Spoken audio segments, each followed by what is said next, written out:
സൂറത്തുൽ ഹുജറാത്തിലൂടെ അല്ലാഹു ഇതേ രൂപം തന്നെ മറ്റൊരു ഭാഷയിൽ പറഞ്ഞിട്ടുണ്ട്. ഹബ്ബബ ഇലൈക്കുമുൽ ഈമാന വസയ്യനഹു ഫീ ഖുലൂബിക്കും. വിശ്വാസികളെ, അല്ലാഹു നിങ്ങൾക്ക് ചെയ്ത വലിയ അനുഗ്രഹം. ഹബ്ബബ ഇലൈക്കുമുൽ ഈമാൻ, ഈമാനിനെ അല്ലാഹു നിങ്ങൾക്ക് ഇഷ്ടകരമാക്കി തന്നു. വസയ്യനഹു ഫീ ഖുലൂബിക്കും, നിങ്ങളെ മനസ്സിന്റെ അടിത്തട്ടിൽ ഈമാനിനെ അല്ലാഹു ഭംഗിയാക്കി പിടിപ്പിച്ചു. ആ ഈമാൻ ഒന്ന് തരാമോ? 1 കോടി തരാമെന്ന് പറഞ്ഞാലും ഈമാന് വിൽക്കാനില്ല. ഈമാൻ ഒന്ന് തരാമോ? നിനക്ക് ജീവിതകാലം മുഴുക്കയും നിന്റെ 4ാം തലമുറ വരെയുള്ളവർക്ക് ജീവിക്കാനുള്ള ഭൂസ്വത്ത് തരാമെന്ന് പറഞ്ഞാലും ഈമാൻ കൽബിൽ അടിയുറച്ചതാണോ? അത് പണയപ്പെടുത്താൻ സാധിക്കുകയില്ല, വിൽപ്പന നടത്താനും കഴിയുകയില്ല. ഇതോടൊപ്പം വകറഹ ഇലൈക്കുമുൽ കുഫ്റ വൽ ഫുസൂഖ വൽ ഇസ്യാൻ, ഈമാൻ യഥാർത്ഥത്തിൽ കൽബിൽ ഭംഗി കൂടിയിട്ടുണ്ടെങ്കിൽ അല്ലാഹു ഈമാനിന്റെ സീനത്ത് നമുക്ക് നൽകുമാറാകട്ടെ. അതുകൊണ്ട് ആ സ്വഹാബത്തിനോടൊപ്പമുള്ള ഒരു സദസ്സിൽ തങ്ങൾ അങ്ങനെ ദുആ ചെയ്തിട്ടുണ്ട്. അല്ലാഹുമ്മ ഹബ്ബിബ് ഇലൈനൽ ഈമാൻ വസയ്യിൻഹു ഫീ ഖുലൂബിനാ വകർരിഹ് ഇലൈനൽ കുഫ്ര വൽ ഫുസൂഖ വൽ ഇസ്യാൻ വജഅൽനാ മിനർ റാഷിദീൻ. അല്ലാഹുവേ, ഹബ്ബിബ് ഇലൈനൽ ഈമാൻ, ഈമാനെ ഞങ്ങൾക്ക് നീ പ്രിയങ്കരമാക്കി തരണം. ഈമാൻ ഞങ്ങൾക്ക് വലിയ ഹുബ്ബുള്ള സംഗതിയാക്കി തരണം. വസയ്യിൻഹു ഫീ ഖുലൂബിനാ, ഞങ്ങളെ മനസ്സിന്റെ അകത്തളങ്ങളിൽ ഈമാനിന് വലിയ സീനത്ത് നീ നൽകണം, വലിയ സൗരഭ്യവും വലിയ ഭംഗിയും നീ നൽകണം.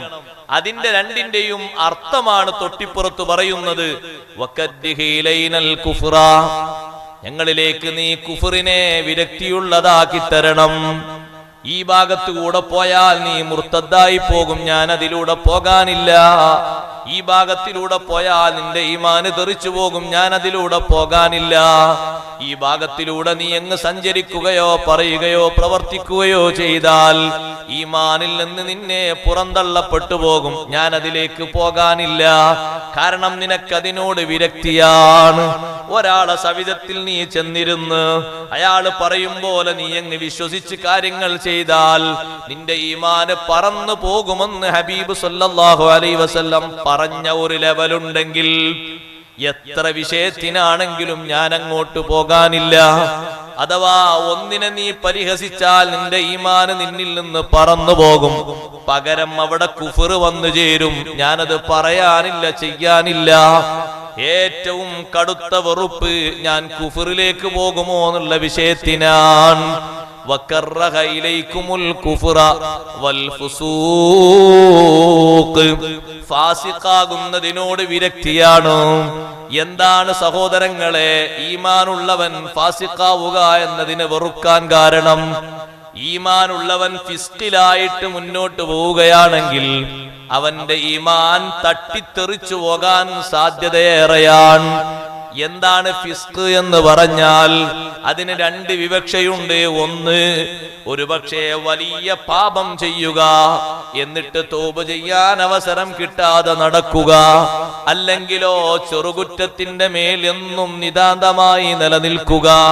രണ്ടിൽ നിന്നും അല്ലാഹു കാത്തുരക്ഷിക്കുമാറാകട്ടെ. ഇത് രണ്ടും ഉള്ളതിനോട് കൂടെയാണെങ്കിൽ നമ്മുടെ ഈമാന് മുന്നോട്ട് പോകുന്നതെങ്കിൽ ആ ഈമാൻ പുഴുക്കൾ ബാധിച്ച ഈമാനാണ്. കറകളഞ്ഞ ഈമാനാകണമെങ്കിൽ ഫാസിഖാകുന്നത് വല്ലാതെ വെറുപ്പായി കാണണം, ഫിസ്കിലേക്ക് പോകാനില്ല.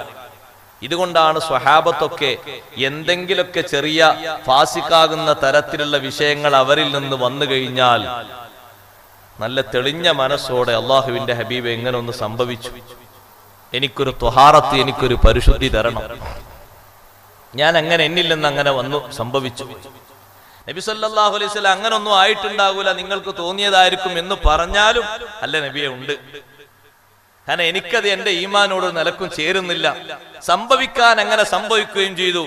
അതിനെന്താണോ പ്രതിവിധി തങ്ങൾ നടപ്പിലാക്കിയിട്ട് ഞാൻ മടങ്ങൂ, അതവരെ ഈമാനാണ്. വീണ്ടും തങ്ങൾ അങ്ങനെയൊന്നും ഉണ്ടാകൂല, നിങ്ങൾ അത്രയൊന്നും കരുതിയിട്ടുണ്ടാകൂല. അവരങ്ങോട്ട് മാറിപ്പോയി ഖാലിസായ തൗബ ചെയ്തിട്ട് അല്ലാഹു തആല തൗബ കൊടുത്താൽ അങ്ങനെ ആയിക്കോട്ടെ എന്ന നിലക്ക് തങ്ങൾ അങ്ങനെ പറയുമ്പോൾ അല്ല, എനിക്ക് ത്വഹാറത്ത് തരണം, ത്വഹിർനീ യാ റസൂലല്ലാഹ്, അല്ലാഹുവിന്റെ റസൂലേ എനിക്ക് ത്വഹാറത്ത് തരണം, ഞാൻ ചെറിയൊരു ഫിസ്കിൽ വീണുപോയിരിക്കുന്നു, എന്നെ ശുദ്ധികലശം നടത്തണം. വീണ്ടും വീണ്ടും ആവർത്തിച്ച് പറയുമ്പോ തങ്ങൾ ശിക്ഷ വിധിക്കുന്ന നേരത്ത് ആത്മാർത്ഥമായി തൗബയിലായിട്ട് അവരാ ശിക്ഷ ഏറ്റുവാങ്ങുമ്പോ അവരെ ഈമാൻ വർദ്ധിക്കുകയും യഥാർത്ഥ രൂപത്തിൽ അല്ലാഹു ഖബൂൽ ചെയ്യുകയുമാണ്. അതുകൊണ്ടാണ് ഇങ്ങനെ വന്നു പറഞ്ഞ ഒരു സ്വഹാബി വര്യൻ ഒരു നിലക്കും പിന്തിരിയാതെ 4ാം തവണയും ആവർത്തിച്ചു പറഞ്ഞപ്പോ അവസാനം തങ്ങൾ അദ്ദേഹത്തിന് കൊടുക്കേണ്ട ശിക്ഷ കൊടുക്കൂ. അദ്ദേഹം വിവാഹിതനാണ്, ഇസ്ലാമിക നിയമപ്രകാരം അദ്ദേഹത്തെ എറിഞ്ഞുകൊല്ലലാണ് ശിക്ഷ വിധിക്കുന്നത്. അങ്ങനെ അരക്കുമീതെ അദ്ദേഹത്തിന്റെ ശരീരത്തിലേക്ക് കല്ലേറി വരുമ്പോ അപ്പുറത്തുനിന്ന് 2 സ്വഹാബിമാര് ഒരുപാട് പ്രാവശ്യം തങ്ങൾ മാറിപ്പോകാൻ പറഞ്ഞിട്ടും വീണ്ടും വീണ്ടും മുന്നോട്ട് നിന്ന ഈ സ്വഹാബി വര്യനെ കുറിച്ച് അയാൾക്കൊന്ന് മാറിക്കൂടായിരുന്നില്ലേ, വേണ്ടാന്ന് വെച്ചൂടായിരുന്നില്ലേ? ഇപ്പൊ നായെ എറിയപ്പെടും പോലെ എറിയപ്പെട്ടല്ലോ എന്നൊരു സംസാരം 2 സ്വഹാബിമാരിൽ നിന്ന് വന്നപ്പോ ഈമാനുള്ള ഈ മനുഷ്യനെ പറ്റി പറഞ്ഞത് തങ്ങൾക്കൊരു നിലക്കും ദഹിച്ചില്ല. അതുകൊണ്ടാണ് ആ 2 പേരടക്കമുള്ള സംഘത്തോടൊപ്പം തങ്ങൾ നടന്നു പോകുമ്പോ ഒരു കുഴി കാണുകയാണ്. ആ കുഴിയിൽ ചീഞ്ഞളിഞ്ഞ് കിടക്കുന്ന ഒരു കഴുതയുടെ ശവശരീരം കണ്ടു. ഈ 2 പേരെയും പേരെടുത്ത് തങ്ങൾ വിളിച്ചപ്പോൾ അവരോടി വന്നു, ലബ്ബൈക് ലബ്ബൈക യാ റസൂലല്ലാഹി വസഅദൈക്, ഞങ്ങൾ ഈ സംഘത്തിലുണ്ട്, ഞങ്ങൾ പിറകിലായിരുന്നു, ഞങ്ങൾ ഓടി വന്നതാണ്.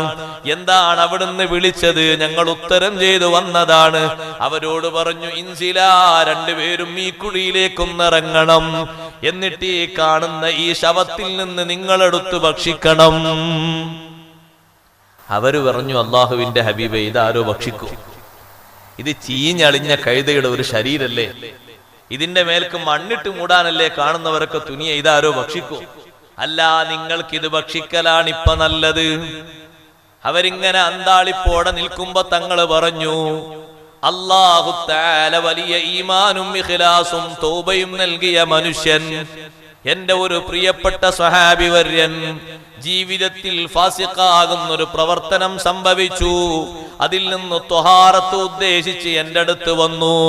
ഞാൻ അദ്ദേഹത്തിന് 2-3 പ്രാവശ്യം മാറിപ്പോകാനുള്ള അവസരം കൊടുത്തു.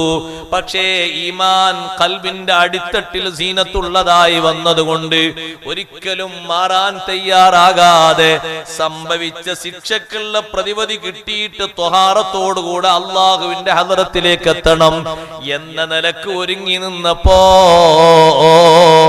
അല്ലാഹു തആല കൽപ്പിച്ച വിധത്തിൽ അദ്ദേഹത്തെ ഒന്ന് ശുദ്ധീകരണം നടത്തിയിട്ട് അദ്ദേഹത്തിന്റെ തൗബ അല്ലാഹ് സ്വീകരിച്ചു.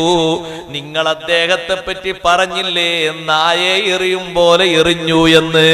ആ പറഞ്ഞ നിങ്ങൾക്കാണ് ദോഷം, നിങ്ങൾക്കിത് ഭക്ഷിക്കലാണ് നല്ലത്.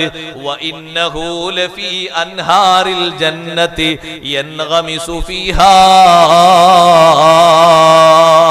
ചെറിയ ഒരു ഫിസ്ക് വന്നിട്ട് അതിന് ശിക്ഷ കിട്ടിയിട്ട് തൗബ സ്വീകരിക്കപ്പെട്ട മുഅ്മിനായ സ്വഹാബിയുണ്ടല്ലോ, സ്വർഗത്തിന്റെ നദികളിൽ മുങ്ങിക്കുളിക്കുന്നതാണ് ഞാൻ കാണുന്നത്. പറഞ്ഞ നിങ്ങളെവിടെ? ഫിസ്ക് തിരുത്തിയിട്ട് ഈമാൻ ഉറപ്പിച്ചു പോയ സ്വഹാബി സ്വർഗത്തിലെത്തിയില്ലേ? സ്വർഗത്തിന്റെ നദികളിൽ മുങ്ങിക്കുളിക്കുകയല്ലേ? അതുകൊണ്ട് നിങ്ങൾ പറഞ്ഞത് ശരിയായില്ല. അങ്ങനെ വിവിധ സംഭവങ്ങൾ കാണാം. ഒരിക്കൽ നോക്കിയതിന്റെ പേരിൽ അവരെ മനസ്സിൽ വന്നത്, ഒരിക്കൽ തൊട്ടുപോയതിന്റെ പേരിൽ അവരെ മനസ്സിൽ വന്നത്, അത് ഈമാൻ ഉള്ളിൽ അത്രയും രൂഢമൂലമായതുകൊണ്ട് വകറഹ ഇലൈകുമുൽ കുഫ്റ വൽ ഫുസൂഖ വൽ ഇസ്യാൻ. ഈമാനുണ്ടോ, നിങ്ങൾക്ക് കുഫറിനെ വെറുപ്പാക്കി തരും. ഈമാൻ ശരിക്ക് ഖൽബിൽ ഉറച്ചിട്ടുണ്ടെങ്കിൽ ഉണ്ടെങ്കിൽ കുഫർ ഒരു നിലക്കും വരാൻ സമ്മതിക്കൂല. കുഫറിന്റെ വാക്ക് പറയാനോ ചിന്തയിൽ വരാനോ അല്ലെങ്കിൽ തമാശക്ക് പോലും സത്യനിഷേധത്തിലേക്ക് വഴുതി വീഴുന്ന വഴിയിലേക്ക് പോകാനോ ഈമാൻ ഉറച്ച മുഅ്മിനായ മനുഷ്യൻ ഒരുങ്ങൂല. അത്രയും വെറുപ്പായിരിക്കും അവന്റെ ഖൽബിൽ. അല്ലാഹ് ഞാൻ അത് ചെയ്തിട്ട് ഞാൻ എന്റെ ഈമാൻ നഷ്ടപ്പെടുത്തേ, ഞാൻ അതിനില്ല. അങ്ങനെയല്ലേ നിങ്ങൾ ആലോചിച്ചു നോക്കൂ. നബി സല്ലല്ലാഹു അലൈഹി വസല്ലം തങ്ങളെ വിട്ടു വരാൻ വേണ്ടിയിട്ട് രാജാവ് കത്തയച്ചു ബഹുമാനപ്പെട്ട കഅബ് ബിൻ മാലിക് റളിയല്ലാഹു അൻഹുവിന്. അപ്പോഴാണ് കഅബ് ബിൻ മാലിക് റളിയല്ലാഹുവിന്റെ ഈമാൻ എല്ലാവർക്കും തിരിഞ്ഞത്. തബൂക്ക് യുദ്ധത്തിൽ പങ്കെടുക്കാതെ പിന്തിക്കപ്പെട്ട മഹാന്മാരിൽപ്പെട്ട ആളാണ് കഅബ് ബിൻ മാലിക് റളിയല്ലാഹു അൻഹു. നല്ല ആരോഗ്യമുള്ള സ്വഹാബിയായിരുന്നു. പക്ഷെ നബി സല്ലല്ലാഹു അലൈഹി വസല്ലം തങ്ങൾ സ്വഹാബത്തും പോയപ്പോ മഹാനവറുകൾക്ക് തോന്നി പോകാന്ന് തോന്നി, പക്ഷെ പോയില്ല. അങ്ങനെ ഉണ്ടാകുമല്ലോ ചിലപ്പോ. നമ്മളും അങ്ങനെ, ഒരാൾ മെഡിക്കൽ കോളേജിൽ ഉണ്ട് എന്ന് പറഞ്ഞാൽ കേട്ട സ്ഥിതിക്ക് ഒഴിവ് കഴിവുകളൊക്കെ മാറ്റി വെച്ച് വേഗം പോകുക വേണ്ടത്. പക്ഷെ പോകൂല, പോകാമെന്ന് കരുതി. കുറച്ചുകൂടി കഴിഞ്ഞപ്പോ നമ്മളൊരാളോട് അന്വേഷിച്ചു, എങ്ങനെയുണ്ട്? വലിയ പുരോഗതി ഒന്നുമില്ല, എന്നാലും തിരക്കേടില്ല, കൊണ്ടുവരുന്നേക്കാലം കുറച്ചുകൂടി ഒരു മാറ്റമുണ്ട്. ഓ അൽഹംദുലില്ലാഹ് മാറ്റം. അപ്പൊ നാളെ മറ്റന്നാൾ ഇങ്ങോട്ട് വരും. പിന്നെ 2 ദിവസം കഴിഞ്ഞപ്പോ നമ്മൾ വീണ്ടും ചോദിച്ചപ്പോ പറഞ്ഞു പറ്റ വഷളായിട്ടുണ്ട്. ഇന്നലെയൊക്കെ കുറച്ചൊക്കെ ഒരു വെള്ളം കുടിച്ചിരുന്നു, ഇന്ന് തീരെ നാവൊന്നും അനക്കുന്നു, തൊള്ളൊന്നും തുറക്കുന്നില്ല, പറ്റ ഡേഞ്ചറാണ്. നിങ്ങൾ വേണമെങ്കിൽ പോയി കണ്ടോളൂ. എല്ലാവരും ഇങ്ങനെ വരുന്നുണ്ട്. അങ്ങനെ കാണാം എന്ന് കരുതി നമ്മൾ നിൽക്കുമ്പോ 2-3 ദിവസം കൂടി കഴിഞ്ഞ് അദ്ദേഹം അങ്ങോട്ട് മരിച്ചു. മരിച്ചപ്പോ നമ്മൾ പറഞ്ഞു ഞാൻ ഇന്ന് പോകാൻ കരുതിയിരുന്നു, ഇന്ന് തന്നെ അദ്ദേഹം മരിക്കുകയും ചെയ്തു. പോകാന്നുള്ള ഒരു നിശ്ചയം നമ്മളിൽ വന്നിട്ടില്ല. പോകാം എന്നിങ്ങനെ മനസ്സിൽ ഇങ്ങനെ പറയുന്നുണ്ട്, തള്ളിക്കളിക്കുന്നുണ്ട്, അത്രയേ ഉള്ളൂ. കഅബ് ബിൻ മാലിക് റളിയല്ലാഹു അൻഹു നല്ല ആരോഗ്യവാനായ സ്വഹാബിയാണ്. സമ്പത്തുണ്ട്, പോകാനുള്ള വാഹനമുണ്ട്, ഒക്കെ ഉണ്ട്. പോകണ്ട എന്നുള്ള നിശ്ചയമൊന്നുമില്ല, പോകാമെന്ന് കരുതി. രാവിലെ തബൂക്കിലേക്ക് തങ്ങളും സ്വഹാബത്തും പോയപ്പോ ആ മഹാനുഭാവൻ ചിന്തിച്ചൊരു 10 മണിയാകുമ്പോ പോകാം. പിന്നെ കരുതി ഉച്ചക്ക് പോകാം. പിന്നെ വൈകുന്നേരം ഇനി അവരൊക്കെ പോയില്ലേ, ഇനി അങ്ങോട്ട് പോയാൽ എത്തൂലെന്ന് ആയി. പക്ഷെ അവര് തബൂക്കിൽ നിന്ന് തിരിച്ചു വരുമ്പോ മനസ്സിൽ പേടിങ്ങനെ വന്നു. കാരണം ഏതൊരു യാത്ര കഴിഞ്ഞ് തങ്ങൾ തിരിച്ചു വന്നാലും മദീനത്തെ പള്ളിയിൽ ഇരിക്കും. അപ്പൊ എന്തെങ്കിലും കാരണങ്ങളെ കൊണ്ട് വരാൻ പറ്റാത്ത സ്വഹാബത്തൊക്കെ വന്ന് കാരണങ്ങൾ പറഞ്ഞ് ബോധിപ്പിച്ച് അവിടുത്തെ പൊരുത്തം വാങ്ങും. അങ്ങനെയാണ് പതിവ്. പക്ഷെ നാളെ അങ്ങനെ തങ്ങൾ വന്നിരുന്നാൽ ഞാൻ എന്ത് പറയും? അതാണ് പിന്നെ ആലോചന വന്നത്. കുടുംബക്കാരിൽപ്പെട്ട അത്യാവശ്യം നല്ല ബുദ്ധിയുള്ള ആളുകളോടൊക്കെ ചോദിച്ചു. അവരൊക്കെ ഒരു കൂട്ടി വെച്ച് ഓരോ കാര്യങ്ങൾ പറഞ്ഞൊന്നു. ലാസ്റ്റ് അതൊക്കെ എത്തുന്നത് കളവിലേക്കാണ്. ഞാനെങ്ങാനും തങ്ങളെ തിരുഹദറത്തിൽ വെച്ച് കള്ളം പറഞ്ഞാൽ ആ പറഞ്ഞത് കളവാണെന്നും പറഞ്ഞ് ആയത്തിറങ്ങിയാൽ എന്നും ഒരു കള്ളം പറഞ്ഞ ഒരു കുറ്റം എന്നിൽ രേഖപ്പെടുത്തപ്പെട്ടു പോയി. എന്നെ പറ്റി ആ ആയത്ത് അങ്ങനെ ഓതിക്കൊണ്ടിരിക്കും ആലോകര്. അതെനിക്ക് സഹിക്കാൻ പറ്റൂല. ആരോട് ചോദിച്ചാലും അഭിപ്രായങ്ങളൊക്കെ എമ്പാടും കിട്ടുന്നുണ്ട്, പക്ഷെ അതൊന്നും വേണ്ട രൂപത്തിലാകുന്നില്ല. അവസാനം തങ്ങൾ വരട്ടെ എന്നിട്ട് പറയാമെന്ന് കരുതി. തങ്ങൾ വന്നു എന്ന് കേട്ടപ്പോ പള്ളിയിലേക്ക് പോയി. എല്ലാവരും ഇങ്ങനെ പോകുന്നുണ്ട്, ഞാനും പോയി. അപ്പൊ കുറെ ആളുകളുണ്ട്. ആരും അങ്ങനെ വലിയൊരു മൈൻഡൊന്നുമില്ല. കാരണം എല്ലാവരും ഒത്തൊരുമിച്ച് പോകേണ്ട വിഷയത്തിൽ കഴിവും ഒടിവൊക്കെ ഉണ്ടായിട്ടും സഹകരിച്ചില്ല എന്ന നിലക്ക് സ്വഹാബത്തൊക്കെ ഒന്നിങ്ങനെ നോക്കുക. ഞാൻ അവിടെ ചെന്ന് തങ്ങളോട് എന്റെ മുട്ടുംകാൽ അടുപ്പിച്ച് വെച്ച് ഞാൻ ഇരുന്നപ്പോഴേക്ക് തങ്ങൾ ചോദിച്ചു, നിങ്ങൾ എന്തേ വരാതിരുന്നത്? നിങ്ങൾ വരാത്തതിന്റെ കാരണം എന്താണ്? കഅബ് ബിൻ മാലിക് റളിയല്ലാഹു അൻഹു പറയാണ്, ഞാൻ വേറെ ആരുടെ അടുത്താണെങ്കിലും എന്റെ വാചാലത കൊണ്ട് ഞാൻ രക്ഷപ്പെടുമായിരുന്നു. എനിക്കതിനൊക്കെ അള്ളാഹു കഴിവ് തന്നിട്ടുണ്ട്. പക്ഷേ അവിടെ വാചാലതക്കൊന്നും സ്ഥാനമല്ലല്ലോ. അതുകൊണ്ട് ഞാൻ പറഞ്ഞു, നബിയെ, ഞാൻ തങ്ങളല്ലാത്ത മറ്റൊരു നേതാവിന്റെ അടുക്കലാണെങ്കിൽ എപ്പോഴോ പറഞ്ഞ് രക്ഷപ്പെടുമായിരുന്നു. തങ്ങളെ അടുത്ത് ഞാൻ എന്റെ വിഷയം തുറന്നു പറയട്ടെ. മാലീമിൻ ഉദർ, എനിക്കൊരു കാര്യവും ഇല്ല.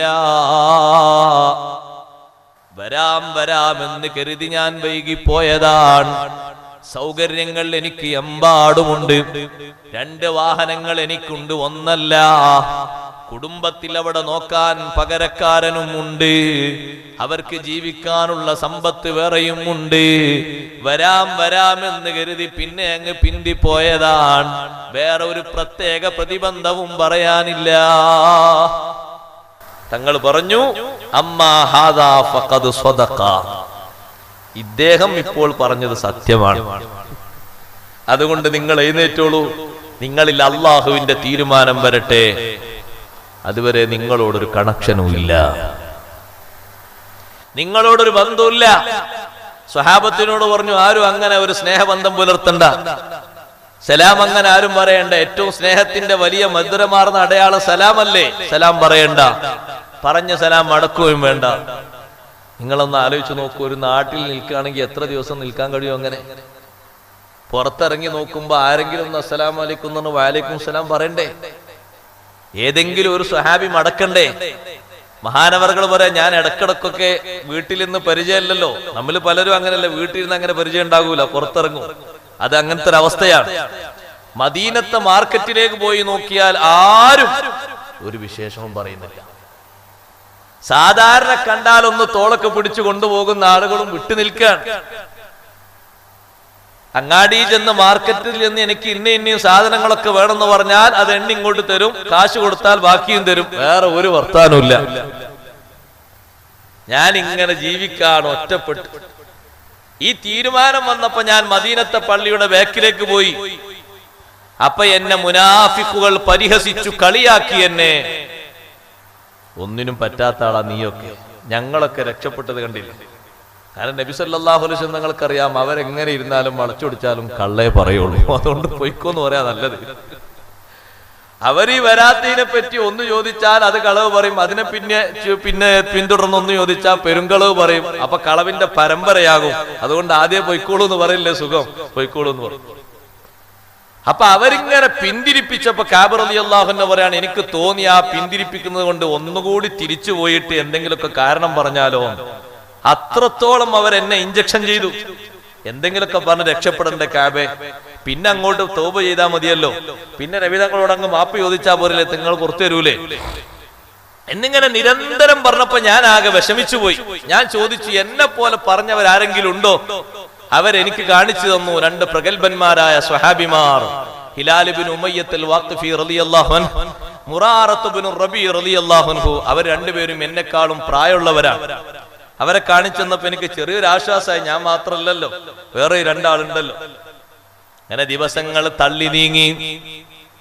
ദിവസങ്ങൾ കുറെ അങ്ങ് കഴിഞ്ഞപ്പോൾ ഏകദേശം ഒരു 10-40 ദിവസമായി.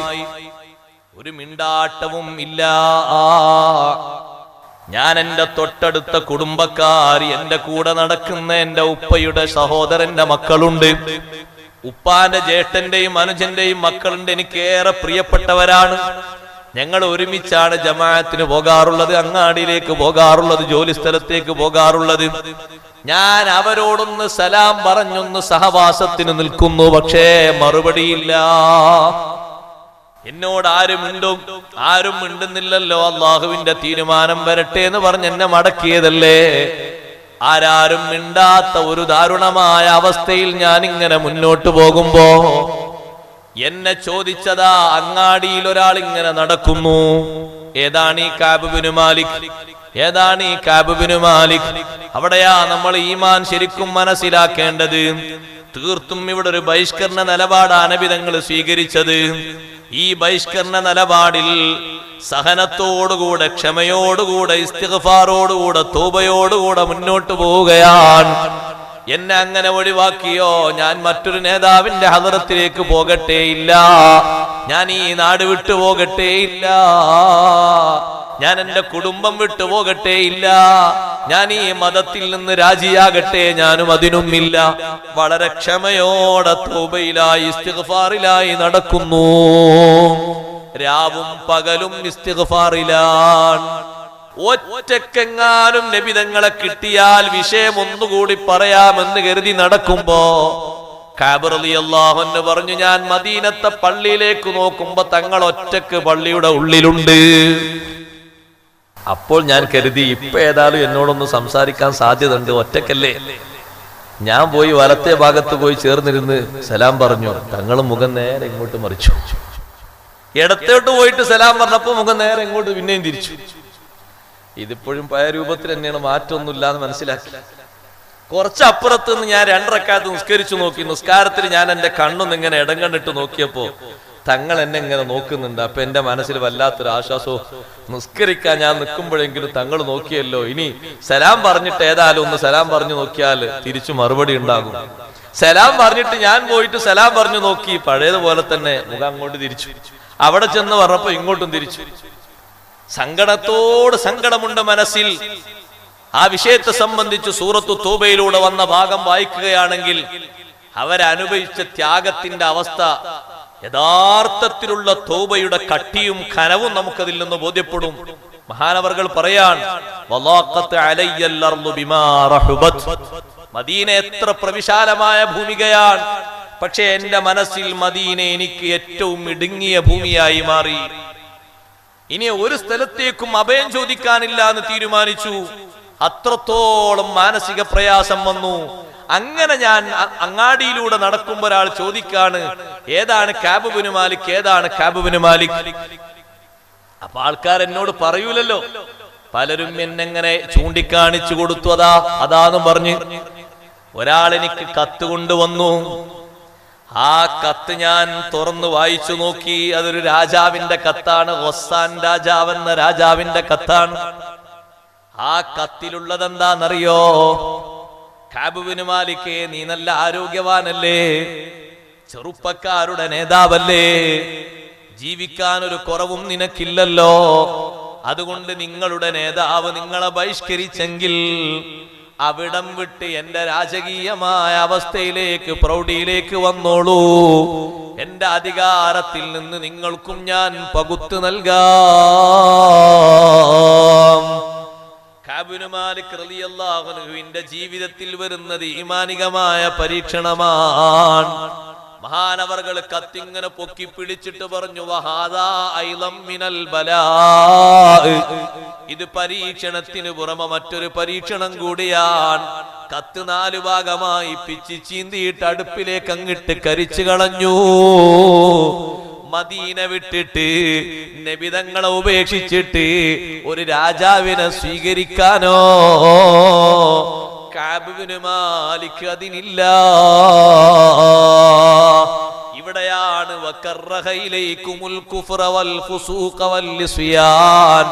ഈമാൻ ശരിക്ക് നിങ്ങളെ കൽബിൽ സീനത്തുള്ളതായി വന്നിട്ടുണ്ടെങ്കിൽ സത്യനിഷേധത്തിലേക്ക് പോകുന്നത് വല്ലാത്ത വെറുപ്പാണ്, ഫാസിഖാകുന്നത് വല്ലാത്ത വെറുപ്പാണ്, ആസിയാകുന്നത്, ദോഷിയാകുന്നത് വെറുപ്പാണ്. ഈ 3ഉം വെറുപ്പോടെ കാണുന്ന ഈമാനാണ് കാമിലായ ഈമാൻ.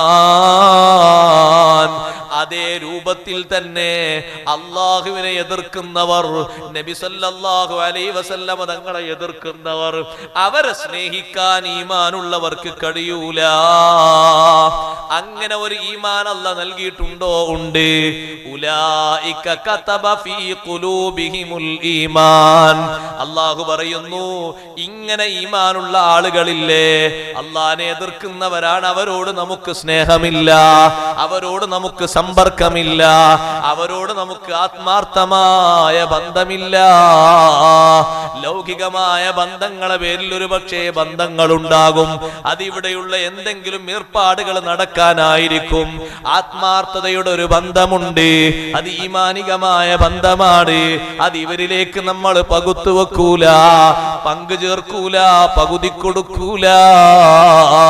ഉലൈക കതബ ഫീ ഖുലൂബിഹിമുൽ ഈമാൻ.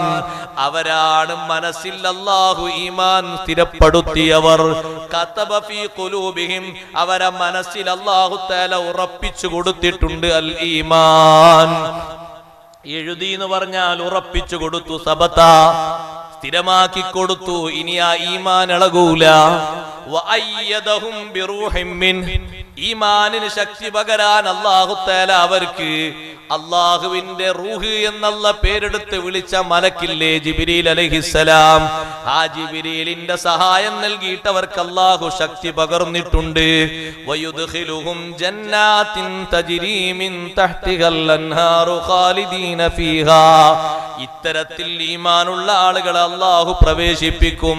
ജന്നാത്തിൻ തജ്രീ മിൻ തഹ്തിഹൽ അൻഹാർ, താഴ്ഭാഗങ്ങളിലൂടെ വ്യത്യസ്ത ഹാറുകൾ ഒഴുകുന്ന തോപ്പുകളിൽ, ഉദ്യാനങ്ങളിൽ, സ്വർഗീയ ആരാമങ്ങളിൽ അല്ലാഹു അധിവസിപ്പിക്കും. ഖാലിദീന ഫീഹാ, പ്രവേശിച്ച് കഴിഞ്ഞ ശേഷം അവിടുത്തെ താമസം കാലകാലമാണ്. റളിയല്ലാഹു അൻഹും വറളൂ അൻ, ഏറ്റവും വലിയ പൊരുത്തം അല്ലാഹു അവർക്ക് നൽകി. റളിയല്ലാഹു അൻഹും വറളൂ അൻ, അവരുടെ ഈമാൻ അല്ലാഹു സ്വീകരിച്ചു, അല്ലാഹു അവർക്ക് പൊരുത്തം നൽകി. അല്ലാഹു നൽകുന്ന സവാബ് അവരും സ്വീകരിച്ചു. അതുകൊണ്ട് അതീവമായി അവർ സന്തോഷിച്ചു. ഉലൈക ഹിസ്ബുല്ലാഹ്, അറിയണേ ഇവരാണ് അല്ലാഹുവിന്റെ സഹായികൾ, അല്ലാഹുവിന്റെ സംരക്ഷകർ, അല്ലാഹുവിന്റെ പാർട്ടി എന്ന് വിളിക്കുന്ന സഹായികൾ. ഇത്തരത്തിൽ നിറഞ്ഞ ഈമാനുള്ളവരാണ്. അലാ ഇന്ന ഹിസ്ബല്ലാഹി ഹുമുൽ മുഫ്ലിഹൂൻ, അല്ലാഹുവിന്റെ കക്ഷികളാണ് എക്കാലത്തും വിജയിച്ചവർ. ഇവിടെ ഞാൻ ഈ ആയത്തിന്റെ തഫ്സീർ ഒന്ന് വിശദീകരിക്കട്ടെ. വിശദമായി പഠിക്കേണ്ട ആയത്താണ്. ഒന്നാമതായി, ലാ തജിദു ഖൗമൻ യുഅ്മിനൂന ബില്ലാഹി വൽ യൗമിൽ ആഖിർ യുവാദ്ദൂന മൻ ഹാദ്ദല്ലാഹ വറസൂലാ, അല്ലാഹുവിലും അന്ത്യനാളിലും വിശ്വസിക്കുന്ന യഥാർത്ഥ മുഅ്മിൻ അല്ലാഹുവിനെ എതിർക്കുന്നവരെ സ്നേഹിക്കൂല. യുവാദ്ദൂന മൻ ഹാദ്ദല്ലാഹ വറസൂലഹു, അല്ലാഹുവിനെയും അല്ലാഹുവിന്റെ റസൂലിനെയും എതിർക്കുന്നവരെ ഇഷ്ടപ്പെടൂല. അല്ലാഹുവിനെയും അല്ലാഹുവിന്റെ റസൂലിനെയും എതിർക്കുന്നവർ ആരാണ്? തഫ്സീറിൽ പറഞ്ഞു, അൽ മുനാഫിഖൂൻ, ഒന്നാമതായി കപടന്മാരാണ്. അവർക്ക് യഥാർത്ഥ ഈമാൻ ഉണ്ടാകൂല. യഥാർത്ഥ ഈമാൻ ഉണ്ടെങ്കിൽ അഷ്റഫുൽ ഖൽഖ് സല്ലല്ലാഹു അലൈഹി വസല്ലം തങ്ങളുടെ തീരുമാനമായി അംഗീകരിക്കാനുള്ള മനസ്സ് വേണം. അതവർക്കുണ്ടാകൂല. എന്തെങ്കിലും ഒരു പഴുത് കിട്ടിയാൽ പുറംചാടാൻ നോക്കും. അങ്ങനെയാണ് മുനാഫിക്കുകളിൽപ്പെട്ട ആളുകൾ ഉഹുദ് യുദ്ധത്തിന് വന്നിരുന്നല്ലോ. പക്ഷേ ഉഹുദ് യുദ്ധം കൊടുമ്പിരി കൊണ്ടപ്പോ അവരെ നേതാവ് പറഞ്ഞു, ഞങ്ങൾക്ക് വല്ലാതെ യുദ്ധം ചെയ്ത് വലിയ പരിചയമല്ല, അതുകൊണ്ട് തിരിച്ച് നാട്ടിലേക്ക് പോവാണ്. യഥാർത്ഥ ഈമാനുള്ളവന് ഉറച്ചു നിൽക്കൂലേ? 300 ആളാണ് മടങ്ങിയത്. 1 2 അല്ല, 300 ആള്. ഒരു നേതാവിന്റെ കീഴിൽ മടങ്ങിയത് 300 ആളാണ്. സൂറ ആൽ ഇംറാനിലൂടെ അല്ലാഹു ആ ചരിത്രം വിശദീകരിക്കുന്നുണ്ട്. ഖാലൂ ലൗ നഅലമു ഖിതാലൻ ലത്തബഅനാകും, ഞങ്ങൾക്ക് യുദ്ധമൊക്കെ നല്ലോണം അറിയുമെങ്കിൽ ഞങ്ങൾ നിങ്ങളെ കൂടെ എന്നോ ചേരുമായിരുന്നു. വലിയ പിടിപാടില്ല, അതുകൊണ്ട് ഞങ്ങൾ പോവുകയാണ്. അവരാ പറഞ്ഞ വാക്കിനെ പറ്റി അല്ലാഹു പറഞ്ഞു, ഹും ലിൽ കുഫ്രി അഖറബു മിൻഹും ലിൽ ഈമാൻ, അവരന്ന് കുഫറിലേക്കാണ് കൂടുതൽ അടുത്തത് ഈമാനേക്കാള്. കാരണം അവർ പറഞ്ഞ വർത്തമാനം അങ്ങനെയാ. പിന്നെ എല്ലാം കഴിഞ്ഞ് ഗനീമത്തോ കിട്ടിയപ്പോ മുന്നിലുണ്ട് അവര്, ഞങ്ങളുണ്ടായിരുന്നു, ഞങ്ങൾക്കും വേണോന്ന് പറയാം. അപ്പൊ അത് കണ്ടോ, കിട്ടുന്നിടത്ത് അവരൊക്കെ റെഡി ആയിട്ട് മുന്നിലുണ്ട്. അധ്വാനിക്കേണ്ടിടത്തും സഹിക്കേണ്ടിടത്തും ഈമാനികമായി നെഞ്ചേറ്റേണ്ടിടത്തും അവർ പിറകിലാണ്. അതിനവരുണ്ടാകൂല, അവർ പിറകോട്ട് പോകും. നിയമങ്ങൾ വരുമ്പോ ആ നിയമങ്ങളെ പറ്റി ഇങ്ങനെ കാതോർക്കും. നമുക്കൊക്കെ അംഗീകരിക്കാൻ പറ്റിയതാണോ? അല്ലെങ്കിൽ പതുക്കെ വേക്കോട്ട് വലിയും. അംഗീകരിക്കാൻ പറ്റിയതാണെങ്കിൽ മുന്നോട്ട് വരും. അങ്ങനെയാണ് അവരുടെ സ്വഭാവം. നിയമങ്ങൾ വരുമ്പോ, നിയമങ്ങൾ ഇങ്ങനെ ഇറങ്ങുമ്പോ ആ നിയമങ്ങളെ പറ്റി ഇങ്ങനെ ആലോചന. അങ്ങനെ അവർക്കിതിന് എന്തെങ്കിലും വിഷമങ്ങൾ ഉണ്ടാക്കി അപ്പുറത്ത് പോയിട്ട് ഇത് തിരുത്താൻ വേണ്ടി എന്തെങ്കിലുമൊക്കെ ഒരു ആലോചന നടത്തും. ഹബീബ് റസൂലുള്ളാഹി സ്വല്ലല്ലാഹു അലൈഹി വസല്ലം തങ്ങൾ നിയമങ്ങൾ പഠിപ്പിച്ചു കൊടുക്കുന്നത് അള്ളാഹുവിൽ നിന്നല്ലേ? ഡയറക്റ്റായി അള്ളാഹുവിൽ നിന്നുള്ള നിയമങ്ങളല്ലേ തങ്ങൾ ജനങ്ങൾക്ക് പകർന്നു കൊടുക്കുന്നത്. അതിലവർക്ക് ഖൈറേ ഉണ്ടാകൂ. പക്ഷേ അതൊക്കെ അംഗീകരിക്കുകയാണെങ്കിൽ നമുക്ക് നമ്മളെ പല കാര്യങ്ങളും നടക്കൂല എന്ന് പറഞ്ഞ് ഇവര് മാറിപ്പോകും. അങ്ങനെ നിയമങ്ങൾ അംഗീകരിക്കാൻ അവർ കൂട്ടാക്കൂല. അങ്ങനെയുള്ള മുനാഫിഖുകൾ. അതുകൊണ്ടാണ് ബഹുമാനപ്പെട്ട ഹബീബ് റസൂലുള്ളാഹി സ്വല്ലല്ലാഹു അലൈഹി വസല്ലം തങ്ങൾ മദീനയിലുള്ള കാലത്ത് ഒരു വലിയ പ്രശ്നം അവിടെ ഉടലെടുത്തു. ഒരു യഹൂദിയും ഒരു മുനാഫിക്കും തമ്മിലാണ് പ്രശ്നം. യഹൂദി എന്ന് പറഞ്ഞാൽ പള്ളിയിലേക്കൊന്നും വരാത്ത ഒരു ജൂതനല്ലേ യഹൂദി എന്ന് പറഞ്ഞാൽ. മുനാഫിക്ക് എന്ന് പറഞ്ഞാൽ പള്ളിയിലൊക്കെ വരുന്ന ഒരാളല്ലേ. യഹൂദിയും ഒരു മുനാഫിക്കും തമ്മിലൊരു പ്രശ്നം വെള്ളത്തിന്റെ പ്രശ്നമാണ്. വെള്ളം പിന്നെ ഒന്നൊരു പ്രശ്ന സംഗതിയാണല്ലോ. വെള്ളത്തിന്റെ പ്രശ്നമാണ്.